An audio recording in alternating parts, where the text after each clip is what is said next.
All right, people, how do you get out of your maintenance fees?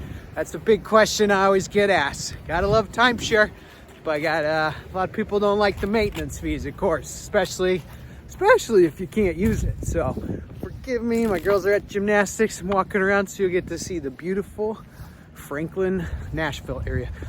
So what are the easiest ways? There's a couple. I mean, obviously you have to pay them every year, and timeshare is only a good deal if you use it. But if you're not using it, or what are ways you can offset it if you are using it? So I've came up with a couple ways you can do, a couple easy ways, a couple sophisticated ways. I doubt most people will do any of them, but here's the easiest ways to do it. Okay, first off, try if you're going to use it, the easiest way is try to order your groceries ahead of time on like Instacart and have groceries in the room, and try to only eat out like one time a day on vacation. I find for me and my family, I mean, I have two 9-year-old twin girls, and they eat like 2 linebackers at football camp. So like every time I go out to eat, it's $150 to $200, especially in vacation areas. So just being able to eat 1 or 2 meals in the condo, especially if you have like 4 to 8 people with you on your trip, that saves you a ton of money. If that saves you $200-300 a day in food over the course of a week-long vacation, I mean, you're saving you're from $1,000 to $1,800 on your trip. Because even when you stay at those fancy hotels, I just stayed at a fancy hotel. I stayed at the JW Marriott in Miami, Turnberry, and by myself for a business conference. And every time I would eat, to get room service, it's $60 to $100 by myself. And they didn't even have like a little fridge you could put leftovers in, which is very disappointing. Big Daddy likes his snacks at night, and I have a little apple and peanut butter, whatnot. So what other hotel? I just stayed at the Courtyard Marriott's, traveling up to see Grandma. We stayed at the Residence Inn, and those are nice because they have little kitchens, so that saves you a ton. We've been staying at a lot of Airbnbs recently because we've been having to take our dog when we traveled across the country, and those have been great because you can bring all the groceries and stuff. So timeshares are equal in that regard, as long as you don't have a dog.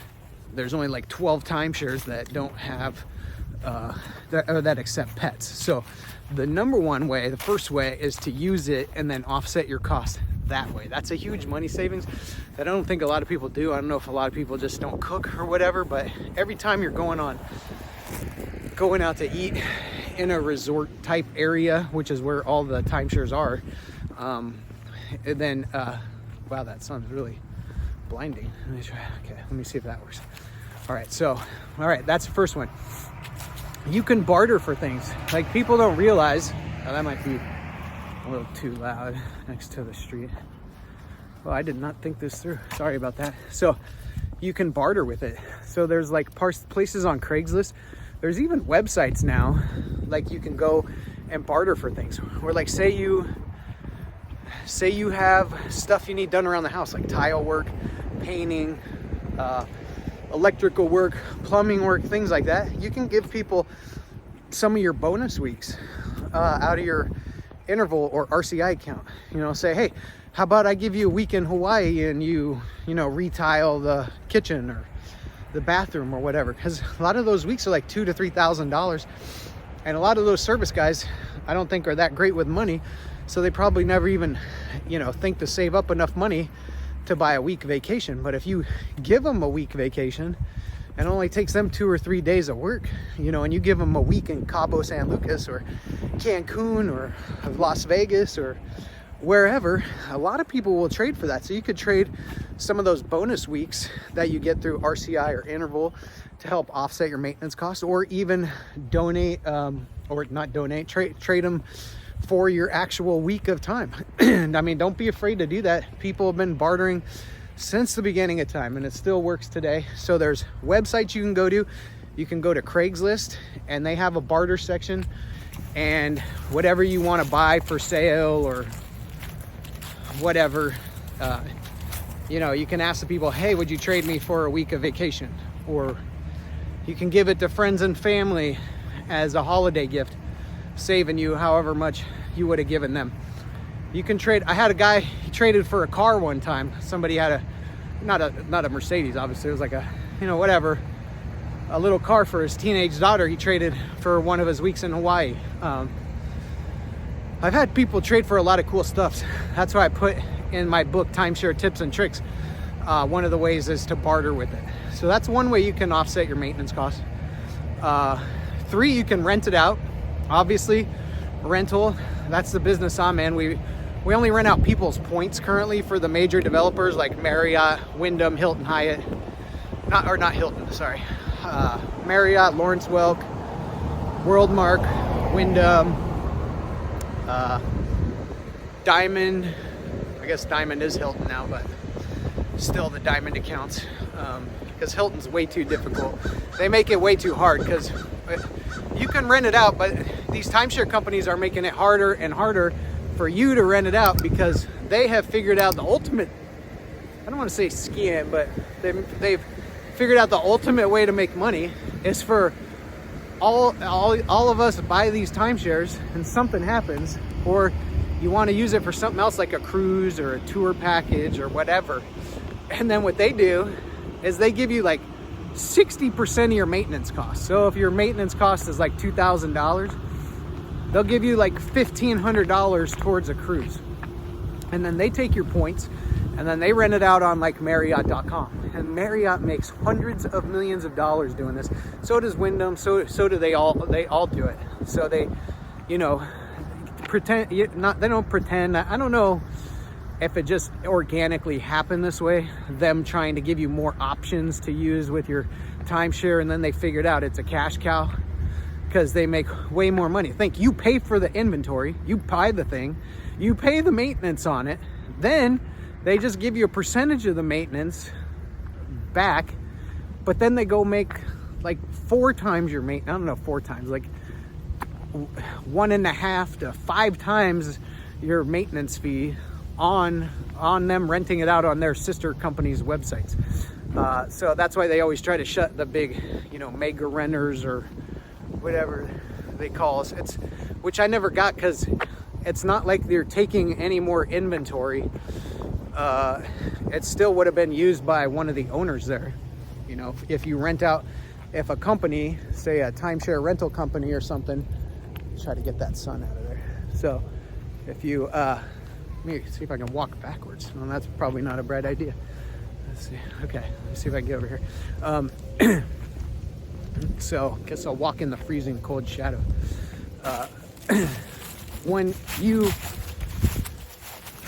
These companies, that's what they do. They take your points and they rent them out on their sister websites like Marriott.com or Wyndham.com or Hilton.com, because they're like separate companies. The timeshare company is separate than the hotel company. And then they just take the cash they make. They buy your little cruise or whatever for $1,500, but then they make $3,000 to $4,000 off of those points. So it's a cash cow for them. So they are making it harder and harder to rent out your stuff, but renting out your points is, sorry, she couldn't even see my beautiful face. So they're making it harder and harder, but renting your timeshare is always the best. So your best strategy for renting out your timeshare or your points, if you're gonna do it yourself, like my company, I do it for people, but you're not gonna get like a ton more than your maintenance. But I have another strategy for that, make it easy. Because you're not gonna, even if you do rent out your timeshare optimally, I mean, you're not gonna get rich. You're not gonna make a ton of money.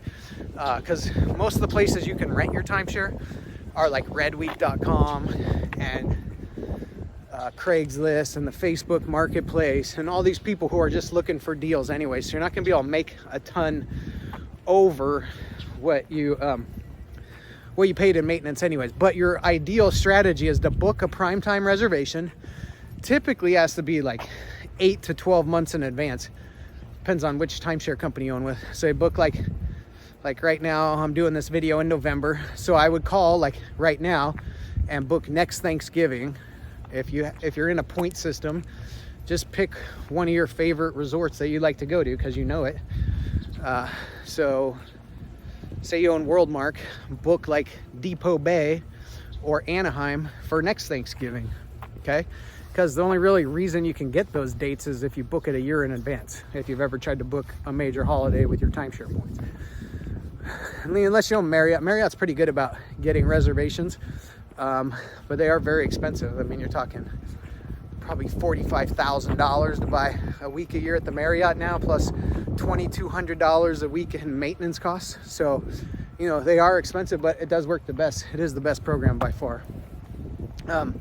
So you can rent it out. So your strategy to rent it out, book the best week you can a year out. You can also book just weekends, like 3 nights, 4 days, 2 nights, 3 days on the weekends, and then try posting those on. I don't know if Red Week will let you post smaller reservations. I think they will. You have to look into that. But you could go to the Facebook Marketplace for that area. So say you booked Anaheim, California, you know, Thanksgiving, Christmas. We'll go to the Facebook Marketplace in Anaheim and then post it up there for rent. Or go to Craigslist Anaheim and post it up there for rent. Or where else could you go? The timeshare users group, you can go to the Tug too. But when you're dealing with other timeshare owners like us, we're all cheap. So they're always looking for a deal. So they're gonna try to talk you down. And usually you're not gonna end up making that much more than your maintenance either. So, but you know, there is chances you could make a ton more. Maybe you get a Marriott Hawaii week over Christmas. And Marriott's renting it for $7,000 or $8,000. And you try to rent it for $4,000 or $5,000. That happens all the time. If you own the Westin at the Atlantis Harbor side, you could probably rent that for $3,000 to $6,000, no problem. If you book a good prime time, I don't know when the prime time is down there, probably January through March sometime, or when the kids are out of school is always prime time. So that's another way to cover your maintenance. So, so you got bartering for it, you got eating the food to offset the costs, you got rental and rent it out. You can donate it to a charity, or like your church, you can donate your week to the church. I don't know if your church has like festivals or things like that. You can say, hey, I'll donate you guys this week in Hawaii, and then sell tickets for, you know, $5 a ticket. And then you either split the money with the church, or you donate that and you take it as a tax write-off.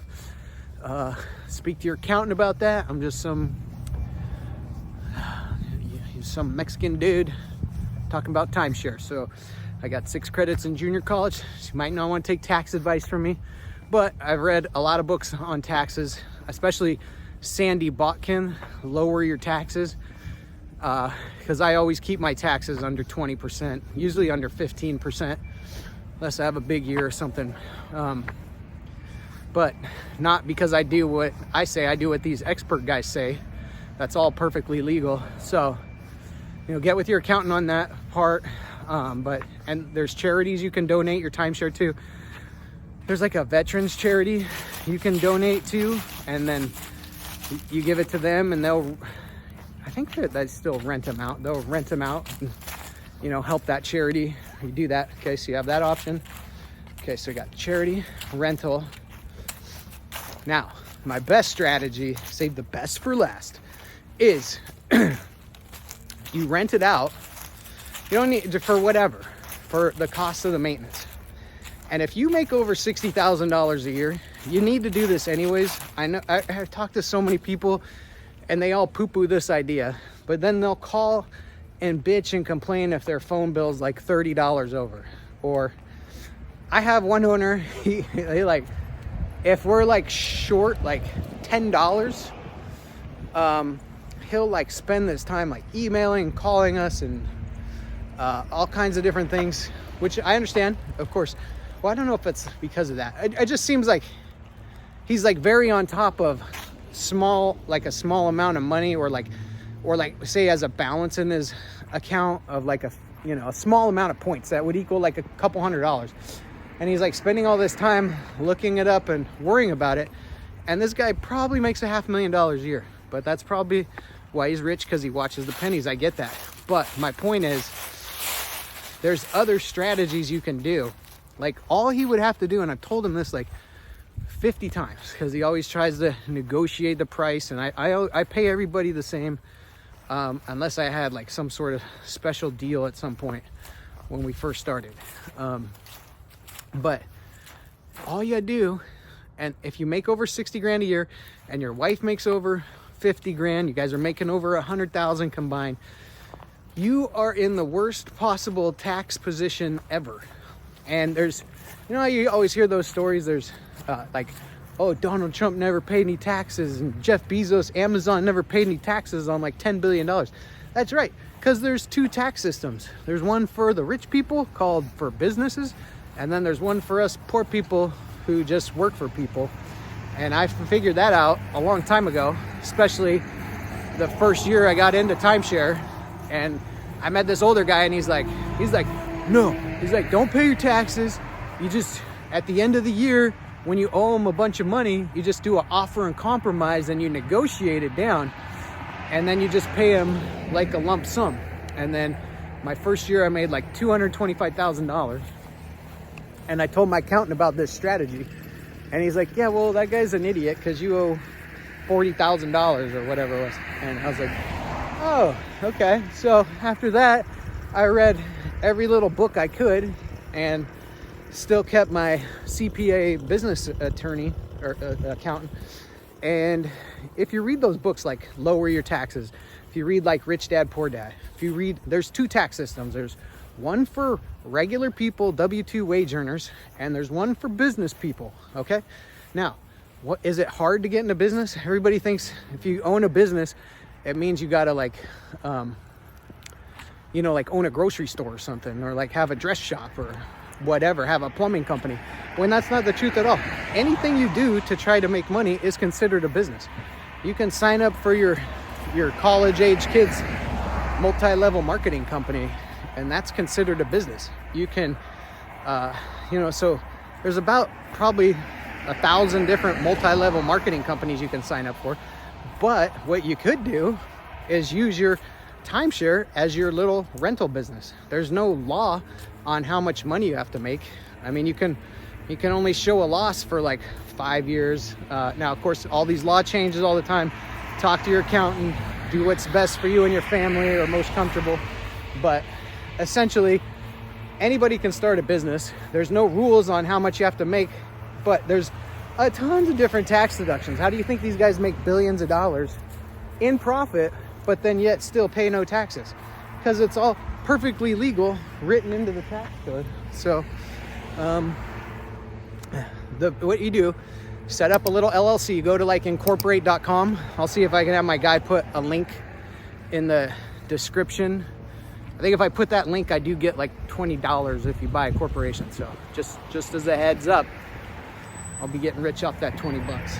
So if not, you just go to like incorporate.com. I think it's changed to a different company now, but that website still like links over to it, and they do the same thing. Or just hit the link in the description. So you set up an LLC, set it up like out of Wyoming or New Mexico or one of these lower cost states where maybe it costs you like $200 or $300 in fees. But then you can rent your timeshare out for really whatever amount you want. You can, like, even if you rent it through us and we're just covering your maintenance fees plus some, or even if you just rent it for your maintenance fees, but usually we're more than your maintenance, except for some of them like Diamond, because they rent their rooms for so cheap online. But like Marriott, we're usually, you know, unless you bought just their points program, we're usually over what you pay in maintenance, 10-20%. But anyways, so you set up a little LLC, take you about 10 minutes, if that. It's pretty easy. You just put in your name, social security number, whatever, and then like 10 minutes you have a corporation set up, an LLC. So you got your LLC set up, and then you can get a tax ID number for free on the IRS website, or you can have them do it for you for like $50 or $100 or whatever. But you can get the whole thing set up for $300. Now, what are the advantages of doing that? This sun's killing me. Should have filmed this the other way, sorry. So when you do that, then you can write off like everything. You can write off, if you have an office in your home where there's just a computer, you can write off the square footage of that office. So you can write off up to 20%. So you have a little room in your house with a computer, well, then you can write off, say, just for easy math, 20% of your mortgage. So not only you get to take your mortgage interest deduction, say your mortgage is $3,000 a month, then you get to write off 20% of that. So what's 20% of that? $750 is 25%. So call it $650. So $650 times 12, what's that? 72 plus 6, about $7,800 deduction. Then you can write off 20% of your phone bill. Say your phone bill's $200 a month, $2,400 a year. 20% of that, what's that, like $410? Now you're at over $8,000. 20% of your power bill for the year. Say your power bill's $300 times 12, $3,600. 20%, 10, $700. Now you're at $9,000. You can depreciate what you paid for the timeshare for that year. So if you bought it for, say, $40,000, you could probably depreciate it. And then there's accelerated depreciation. And the nice thing is you don't have to know what any of this stuff means. You just find a competent accountant. I'm sure there's a website or an app, or I'll see if I can find one, where you can go and find CPAs who do business taxes. I'm gonna walk behind this way. Sorry. Do a little industrial tour of Brentwood, Tennessee.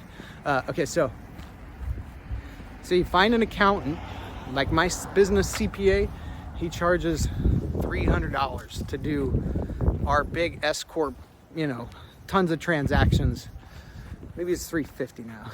I don't know, $350. It's not more than $500, but whatever, it's worth it. If you take, and I just added up a few things. You're already over $9,000. Then you can depreciate your timeshare. So $40,000 over the lifespan, say 20 years. So what's that? $2,000 a year. So then you can take that $2,000 deduction since you're renting it out for that year. Then the maintenance fees, you could write it off that way because you're using it for business purposes. So there's another, say $2,000. So $4,000, you're already at 14,000. Plus you could write off, say, 1,000 of your 12,000 miles a year you drive at 51 cents a mile. Then you could write off one of your vacations to go see your property. You could get that book, Lower Your Taxes, by Sandy Botkin, and he goes over like all the different things you can write off, how to stay audit proof. There's apps to keep track of everything for you if you want. So, I mean, you don't have to do it, but I'm telling you, just by setting up an LLC, you're able to get yourself anywhere from $13,000 to $30,000 a year in tax deductions. So the way tax deductions work, if you don't know, is, because my wife still doesn't know, she's like, just buy that so we get a deduction. Well, I mean, it's not dollar for dollar. So it's whatever your tax bracket is. So if you're over, say, combined income of $100,000, so those tax deductions, say that $12,000 or $13,000 would lower your income from your job $13,000. Well, if you're at the 25%, 30% tax bracket, that $13,000 turns into $4,300 back on your tax refund. So that, plus if you rented out your points for, say, $2,400, so now you made $5,000 over the same thing. And all you have to do is set up that corporation one time, and once your accountant knows what you're doing, which is just telling him what you're doing to take those deductions, that's it. There you go. All right, so that's my big tip. So you don't have to do that. Probably won't do it. Everybody's afraid to do it, but it works and it's legal. Stay within the laws of the IRS, but there's 60,000 tax laws, so I'm sure there's pretty much a way around everything. That's how these guys find it, and it's all 100% legal. You're not doing anything illegal. So your business is obviously just to rent out that timeshare, or if you have multiple timeshares, it works even better. But just some ideas for you to think outside the box. But obviously the best way to use it is to go on vacation, stay at the beautiful resorts, cheaper than you would paying cash to stay there. Hold your timeshare for at least 10 to 15 years. So if you sell it before that, you're not going to get hardly anything what you paid for it. But if you can hold on to it for longer than 15 years, since their prices go up about 10% a year, in 15 years, you could sell it for half price of what they're selling for, and it's probably about the same or close to the same as what you paid for it. Then timeshare is not a bad deal. Then you got all your money back, plus you got those nicer trips, plus you got ways to offset your maintenance costs. All right, hope that video is not too long. All right, whatever. I don't know what else to say on that. Let me know in the comments if you have any questions, comments, or concerns. I don't have the dog with me this time. We're at gymnastics class, so got to make these videos when I can. If you need help renting out your points from a major points developer, just please email us at support@timesharesimplified.com. You can visit us on timesharesimplified.com. You can get my book, Timeshare Tips and Tricks, on Amazon. Don't forgive any grammatical errors. I think I was playing football when I was supposed to be going to class. So there's that. And then look for the other videos. I'll go over on how to rent out your timeshare more specifically. And I think that's it. All right, guys. God bless. Take care.